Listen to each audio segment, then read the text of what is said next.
l'enfant des voies célestes. Dans un désert de pierre et de vent, un enfant naquit sous un ciel sans étoiles. Sa mère mourut en silence, mais avant d'expirer, elle dit « Il ne parlera pas pour les hommes, mais pour les dieux. » On le nomma Elion, celui qui écoute le haut. Dès son enfance, il entendait des voix que nul autre n'entendait, des murmures dans les tempêtes, des chants dans les flammes. Les anciens disaient qu'il était béni, les guerriers disaient qu'il était maudit. 2. Le don et la malédiction. À 15 ans, Elion monta au sommet du mont Careth pour prier. Pendant 3 jours et 3 nuits, il resta immobile, sans eau ni pain.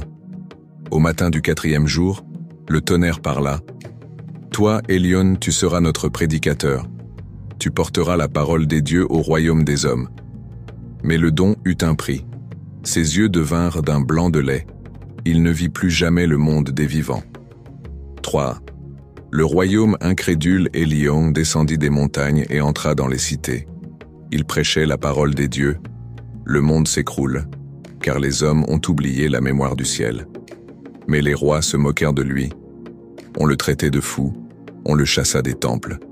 Pourtant, partout où il passait, les vents s'agitaient, les torches vacillaient, et les statues semblaient pleurer des larmes de pierre. 4. La révélation du sang. Un jour, un seigneur orgueilleux le fit capturer et lui dit « Si les dieux te parlent, qu'ils te sauvent de la mort. » Elion répondit calmement « Les dieux ne sauvent pas leurs messagers, ils les consument. » À cet instant, la foudre tomba sur le palais. Le feu se répandit et le seigneur périt dans les flammes. Elion, brûlé mais vivant, s'enfuit dans la nuit, marchant encore, guidé par les voies célestes. V. Le dernier message. Les années passèrent. Elion erra seul dans le désert. Un jour, il s'arrêta et dit au vent « Pourquoi m'avoir choisi? Pourquoi m'avoir laissé seul ?» Et les dieux répondirent dans un souffle « Parce que celui qui parle pour nous ne doit appartenir à personne. » Elion s'agenouilla et dans son dernier souffle, grava ces mots sur la roche. « Les dieux ne parlent pas aux puissants, ils parlent à ceux qui écoutent dans le silence. » Quand les voyageurs retrouvèrent son corps, le désert était en fleurs autour de lui. Morale.